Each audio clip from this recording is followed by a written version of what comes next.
Әңгіменің басында бізге мыңдаған жылдар бұрын Шу Венву есімді адам 10 жұмбақ сақина тапқанын айтады. Бұл сақиналар оған құдайлық күш пен өлместік сыйлаған құдіретті ежелгі қару болды. Алайда, олардың күшін ақылмен пайдаланудың орнына, ол одан да көп бақылау мен үстемдікке ие болғысы келді. Билікке деген құштарлығының жетегінде ол 10 сақина деп аталатын армия құрып, ғасырлар бойы патшалықтарды жаулап алып, тарих бойы үкіметтерді құлатты. Мыңдаған жылдар бойы ол билік пен байлыққа тоқтаусыз ұмтылды. Бір күні ол орасан зор күштің жаңа көзі, Жұмбақталу ауылы туралы білді. Бұл көзге көрінбейтін ауыл сиқырлы ормандардың тереңінде жасырылған деп есептелді. Ондағы тұрғындар осы уақытқа дейін құдайлармен күресудің ежелгі әдістерін қолданып келген. Ал мифтік жаратылыстар жерді кезіп жүр деп айтылған. Осы күшке ие болуға бел буған ол өз адамдарымен бірге ауыл іздеуге аттанды. Алайда орман сиқырлы және алдамшы болды. Саяхат кезінде олардың арбасы терең сайға құлап кеткен. Қалғандары дәрменсіз болса да, ол сақиналардың күшін пайдаланып аман қалды. Берілуден бас тартып, Талоның қамқоршысы Ин Лимен кездескенше іздеуін жалғастырды. Ол ауылға қалай жетуге болатынын сұрады. Бірақ ол оған ұқсауға орын жоқ екенін айтып, бас тартты. Бұл текетірес тез арада төбелеске ұласты. Талоның тылсым күштерін пайдаланып, ол оны оңай жеңді. Біз жау болғанымызға қарамастан, күтпеген жағдай орын алды. Олар бір-біріне ғашық болды. Ақыры олар үйленіп, Шан, Чи және Жалинг атты 2 балалы болды. Ол алғаш рет нағыз отбасын құрды. Ол өзінің қатыгез әдеттерінен бас тартып, сақиналарын сандыққа тығып, оның орнына бейбіт өмірді таңдады. Бірде Шан, Чи анасынан соншалықты күшті адамды қалай жеңе алғанын сұрады. Ол Тало тұрғындарына сиқыры, оларға ерекше қабілеттер сыйлаған ұлы меценат Айдаһардың батасын алғанын түсіндірді. Айдаһардың ықыласына ие болған кез келген адам керемет ерліктерге қол жеткізе алады. Содан кейін ол ұлына кулон сыйлады. Ол жоғалған сайын үйіне қайтуға көмектесетінін және оны әрқашан өзімен бірге алып жүру керектігін айтты. Біраз уақыттан бері отбасы бақытты өмір сүріп келеді. Бірақ бір күні ол үйде болмаған кезде темір банданың мүшелері олардың үйіне шабуыл жасады. Бірнеше жыл бұрын ол оларды жер бетінен жойып жібермек болған. Енді олар кек алу үшін келді. Ол балаларын тез арада үйге кіргізіп, олармен бетпе-бет кездесуге шықты. Ол кезде оның күші таусылып, қалыпты өмір сүруге бел буған кезде олардан бас тартты. Оның қабілеттерінсіз ол өзін қорғай алмай өлтірілді. Ол үйге келіп, оның жансыз денесін көргенде, ол мүлдем сынған. Қайғы мен ашу ызадан арылып, сақиналарын қайта тағып, қатыгез кек алу науқанын бастады. Содан кейін ол Шан Чиді жастайынан жекпе-жек өнеріне үйрете бастады.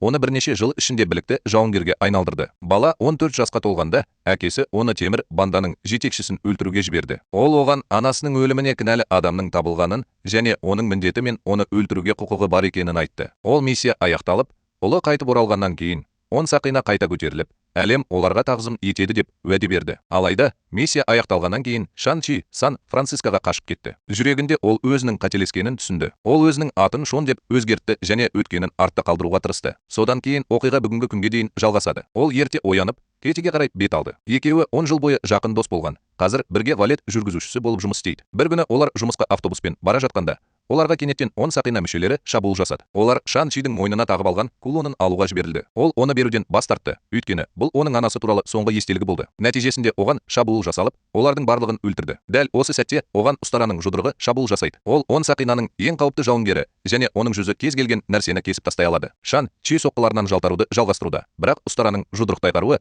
автобусты зақымдап, тежегіштердің істен шығуына себеп болды. Автобус толығымен бақылаудан шығып, жүргізуші есінен танып қалады. Кети рульге отырады. Ал Шан Чи ұстарамен күресуді жалғастыруда. Төбелес кезінде пышақ автобусты екіге бөледі. Мұны көрген ол барлық жолаушыларға алдыңғы шепке өтуге көмектеседі. Содан кейін ол Разарфисті автобустың артқы жағына итеріп жібереді. Соның салдарынан бұл бөлік ажыратылып, сынып қалады. Дегенмен, Разарфист әлі де суспензияны алып үлгереді. Кейінірек үйіне оралғанда, ол Макауға сапарға дайындалады. Ол анасының әпкесіне дәл осындай кулон сыйлағанын біледі. Ал келесі жолы оған 10 сақина беріледі. Кети шынымен не болып жатқанын және оның кім екенін сұрайды. Ол оған шабуыл жасаған адамдарды әкесі жібергенін, енді оның әпкесіне қауіп төніп тұрғанын айтады. Оның артынан барудан басқа амалы жоқ дейді. Кети онымен бірге жүруді талап етеді. Олар Макауға ұшып барады және сапар барысында ол оған өзінің өткені туралы айтып береді. Бірақ ол өз миссиясын ешқашан орындамағанын айтып, бір нәрсе туралы өтірік айтады. Олар ұшып келе салысымен жер астындағы жекпе-жек клубына бет алады. Әпкесі жіберген ашық хатта мына мекен-жай жазылған. Олар лифтпен жоғарғы қабатқа көтеріледі. Бірақ ол қол қоюға алданып қалады. Автобустағы төбелестің бейнежазбасы желіге тарап кетті және ұйым адамдар бәс тіккен қараңғы желіде төбелестің заңсыз тікелей трансляциясын жүргізіп жатыр. Ол аренаға шыққанда, қарсыласының өз әпкесі екенін білгенде шошып кетеді. Ол оған қатты ашуланады. Миссияға барар алдында ол 3 күннен кейін ораламын деп уәде берді, бірақ ол ешқашан оралмады. Ашуланған ол оны қатты ұрып жіберді. Ал ол жекпе-жекте жеңіліп қалды. Матчтан кейін ол оған жақындап, не қалайтынын сұрайды. Ол Сан-Францискода 10 сақина оған шабуыл жасап, оның кулонын ұрлап кеткенін түсіндіреді. Енді олар оны алуға келді. Өйткені оның дәл осындай кулоны бар. Ол олардың әкелері оларды пайдаланып, қорқынышты нәрсе жоспарлап отыр деп сенеді. Ол оған кетіп бара жатқанда, оған керек екенін, бірақ ол ешқашан оралмағанын айтады. Сол кезде ол оған мүлде керек емес екенін түсінді. Ол өз өмірін өз шарттарымен құрды. Ол бұған дейін ешқашан мұқтаж болмағанын, қазір де қажет емес екенін айтады. Ол оған картаны не үшін жібергенін сұрайды. Ол оны ешқашан жібермегенін айтады. Сол кезде ол әкесінің оны жақтағанын түсінеді. Кенет бөлмеге 10 сақиналы сарбаздар кіріп, шабуыл жасайды. Ол экипажымен бірге қашып,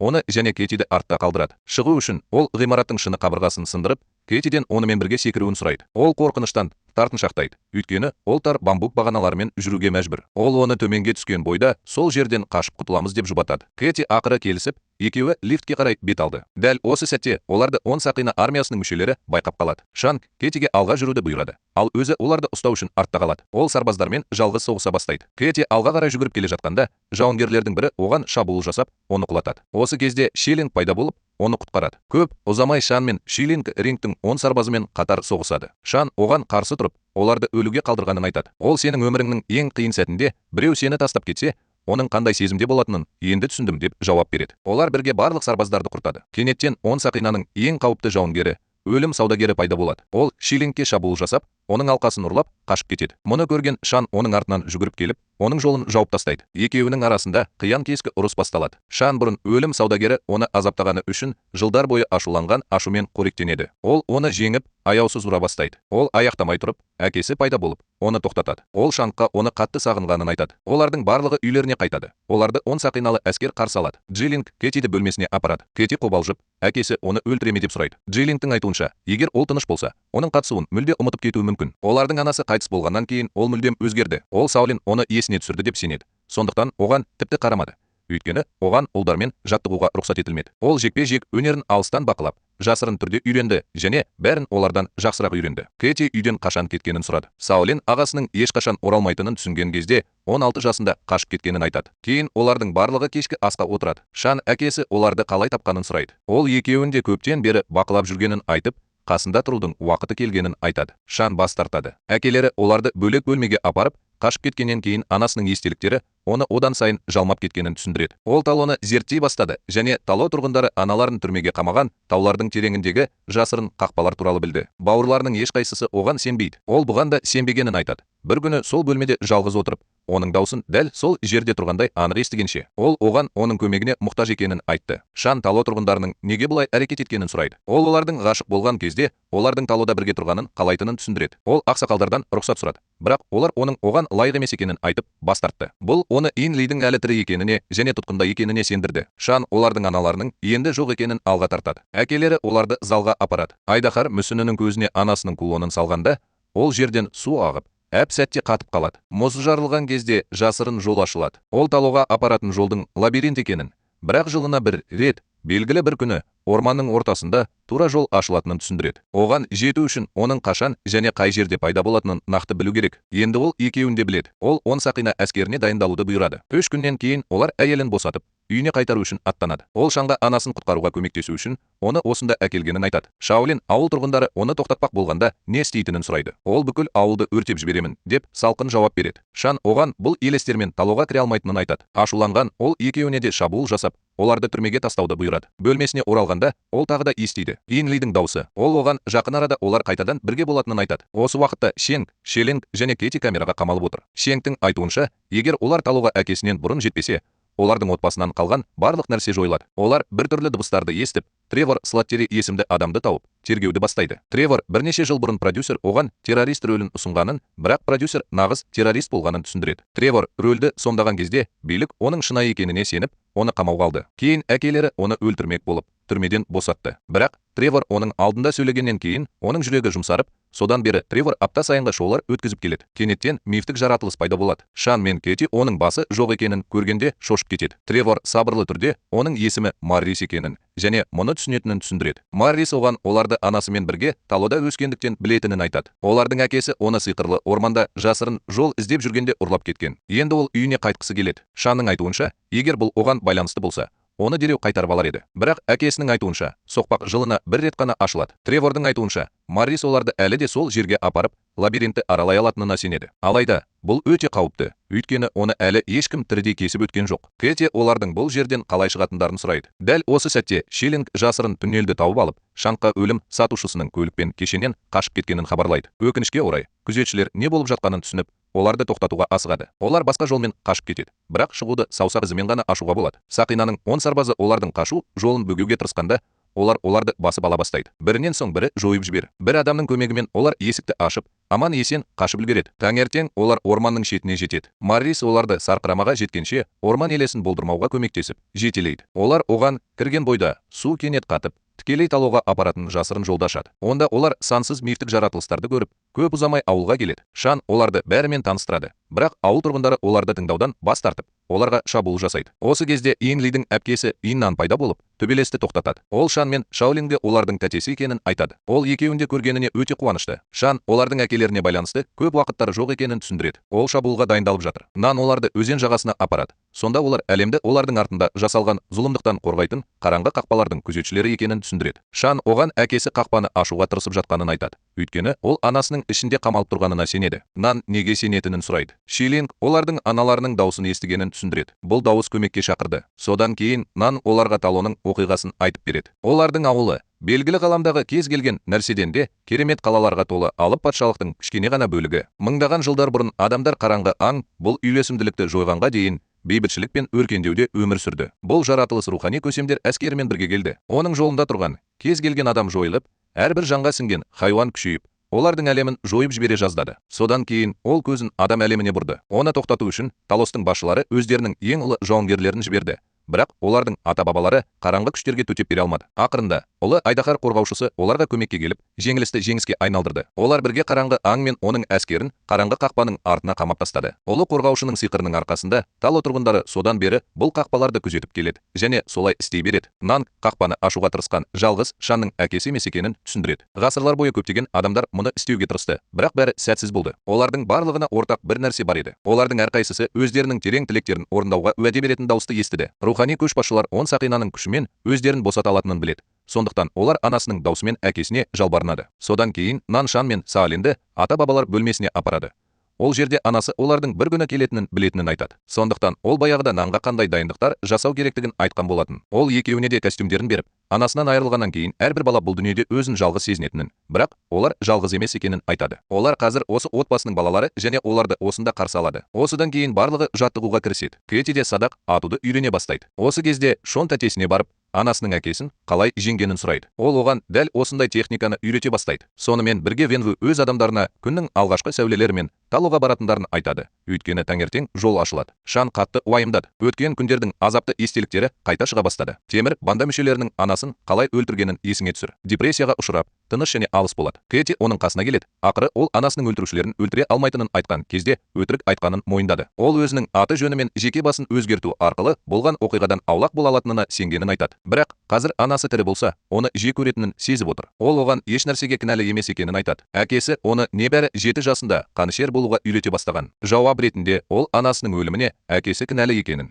енді олардың үйін қиратуға келетінін айтады. Ол бұған нүкте қоятынын айтады. Өйткені бұл оған үйретілген нәрсе. Осыны айтып, жүрегі сыздап, қиналып кетіп қалады. Келесі күні таңертең барлығы шайқасқа дайындалады. Вен Ву бүкіл әскерімен келеді. Ол Шанға анасын түрмеге қамаған адамдарға көмектесуге келгенін айтады. Тәтесі оның жоқ екенін айтады. Ал оны шақырған құбыжық оны алдап, бәрін құртуға тырысады. Ол тыңдаудан бас тартып, шабуыл жасап, төбелес бастайды. Вен Ву қақпаға қарай бет алған кезде, Шан оны тоқтату үшін араша түседі. Вен Ву оны мазақ етіп, онымен шынымен жалғыз күресуге болады деп ойлайма деп сұрайды. Шан қорықпаймын деп жауап береді. Әкесі оған жүгіріп келіп, сен бүкіл өміріңді қорқынышпен өткіздің деп шабуыл жасай бастайды. Олар сенің анаңды өлтіруге келгенде сен сонда болдың, бірақ сен ештеңе істемедің деп жауап береді. Шан ол кетіп қалды. Сен бізге керексің. Бірақ сен бізден гөрі мына сақиналарды артық көрдің. Осылай деп, оны ұра береді. Содан кейін ол, сен шынымен де анаң саған қайта оралады деп ойлайсың ба? Деп қосты. Мүмкін болса да, ол сен сияқты адамға қайта оралғысы келе ме? Бұл сөздерге ашуланып, ол барлық сақиналарды бірден шешеді. Шабуылдың күші Шанның артқа ұшып, төмендегі суға құлап кетуіне себеп болады. Содан кейін Вен Ву қақпаға қарай бет алады. Өйткені ол әлі күнге дейін Ин Лидің көмекке шақырған дауысын естиді. Оның ішінде қамалып тұрғанына сеніп, қақпаны сындырмақ ниетпен 10 сақинамен ұра бастайды. Ол шабуылдап жатқанда, жан жегіштер есіктің саңлауларынан сырғана бастайды. Шилинг барлығына егер олар бірге соғыспаса, бәрі өлтірілетінін ескертеді. Ол оларға қаруының бұл тіршілік иелеріне қарсы пайдасыз екенін, және олардың аман қалуы олардың қаншалықты үйлесімді әрекет ететініне байланысты екенін айтады. Ұстараның жұдырығы олардың көмегіне мұқтаж емес екенін айтып, оларды итеріп жібереді. Олар 10 сақина. Дәл осы кезде жан жегіш олардың біреуінің жанын жұлып алып, оны өлтіреді. Олар оны құтқарғысы келеді, бірақ қарулары жұмыс істемейді. Тағы бір тіршілік иесі ұстараның жұдырығына шабуыл жасайды. Бірақ әпкесі оны қаруымен құтқарады. Ол талонның қаруы ғана оларды өлтіре алатынын түсіндіреді. Өйткені олар айдаһар таразысынан жасалған. Олардың жалғыз соғыса алмайтынын түсінген Разор күш біріктіруге келіседі. Жан жегіштер қараңғылық тұрғынын күшейту үшін ұрланған жандарды қараңғы қақпалар арқылы қайтара бастайды. Ол егер жаратылыс одан да күшті болса, оны ешкім тоқтата алмайтынын ескертеді. Тиісті қару-жарақпен қаруланған олар тіршілік иелерімен бетпе-бет кездесу үшін суға қарай бет алады. Осы кезде Шан су астына батып кетеді. Ол күресіп жатқанда, оның балалық шағындағы естеліктері су астында қалды. Ол анасының оған қорықпа, айдаһардың батасы әрқашан онымен бірге болатынын, және оның бойында да, әкесінде де жақсылық бар екенін айтқанын есіне алады. Оған бергендерінің бәрі оның ішінде өмір сүреді. Ол ақыры оны шын жүректен қабылдайды. Осы кезде Шанның көзі ашылып, оның алдында пайда болған тереңдіктен ұлы қорғаушы айдаһар көтеріледі. Бұл уақытта Вен Ву әлі де қақпадан өтуге тырысады. Өйткені ол әлі де Ин Лидің оны шақырған дауысын естиді. Сонымен бірге барлығы күш біріктіріп, жан жегішке шабуыл жасайды. Шан айдаһарды ашық жерге айдайды, ал айдаһар олармен қатар соғыса бастайды. Нан Шанға әкесін тоқтату керектігін айтады. Шан оған қарсы тұрып, анасының ол жерде жоқ екенін түсіндіру үшін шабуыл жасайды. Вен Ву тыңдаудан бас тартады, және екеуінің арасында төбелес басталады. Шан кішкентай кезінде анасы үйреткен әдісті қолданып, оған 5 сақинаны өзіне қарай тартуға мүмкіндік береді. Шайқас жалғасуда. Вен Ву Шанды 5 сақинаның барлығымен пышақтап тастайды. Бірақ Шан өзінің цин бағыттайды және олардың күшін пайдаланып өзін қорғайды. Ақырында ол сақиналарды толық бақылауға алады. Бірақ әкесіне шабуыл жасаудан бас тартады. Оның орнына ол оларды шетке лақтырып жібереді. Вен Ву оны құтқару керек деп талап етеді. Өйткені ол оны шақырып жатыр. Шан мұның рас болғанын қалаймын деп жауап береді. Дәл осы сәтте қараңғылықтың тұрғыны пайда болып, екеуіне де шабуыл жасайды. Вен Ву Шанды құтқару үшін сақиналарды пайдаланады. Бірақ жаратылыс оны ұстап алып, оның жанын сора бастайды. Сонда ғана Вен Ву өзінің қателескенін түсінеді. Ол сақиналарды Шайнгке беріп, осы жаратылыстың қолынан өледі. Құбыжық назарын Шайнгке аударады. Бірақ Шилинг айдаһарға мініп,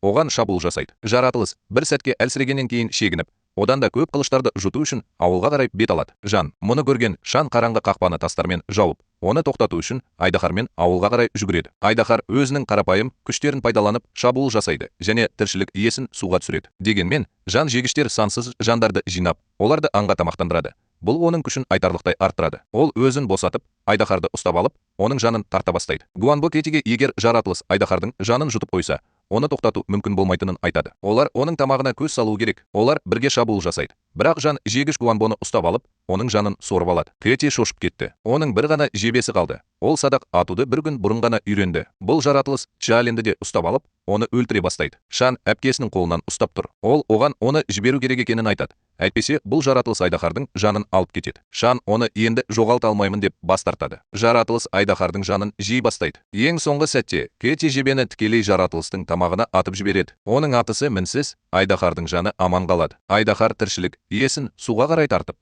оны өз күшімен ұстап тұрады. Шан тіршілік иесіне секіріп, сақиналарын кеудесіне қадайды. Оларды күшті, басқарылатын қимылмен пайдаланып, ол құбыжықты жояды. Барлық жан жегіштер онымен бірге өледі. Айдаһар Шан мен Саоленді аман-есен жағаға алып шығады. Бұл шайқаста көптеген адамдар қаза тапты. Сол түні қаза тапқандар жанқиярлығы үшін құрметке ие болды. Олардың батылдығы жаңа таңның атуына мүмкіндік берді. Қараңғылық жеңілгенде айдаһар аспанға қайтады. Кейінірек Шан мен Кети Сан-Францискоға оралып, достарына болған оқиғаның барлығын айтып береді. Оларға ешкім сенбейді және бұл оқиға рас болса, Шан апаның қайда екенін сұрамайды. Шан әкесінің заңсыз әрекеттерін тоқтату үшін үйіне кеткенін түсіндіреді. Осы уақытқа дейін бұл ешкімді сендірген жоқ. Содан кейін Вонг олардың артынан келіп, оларды алып кетеді. Ол Шаннан сақиналары қалды ма деп сұрайды. Шан олардың бар екенін растайды. Шан мен Кети Вонгпен бірге кетіп, оларды бақылап отырғандардың бәрін таңғалдырды. Фильм осымен аяқталады.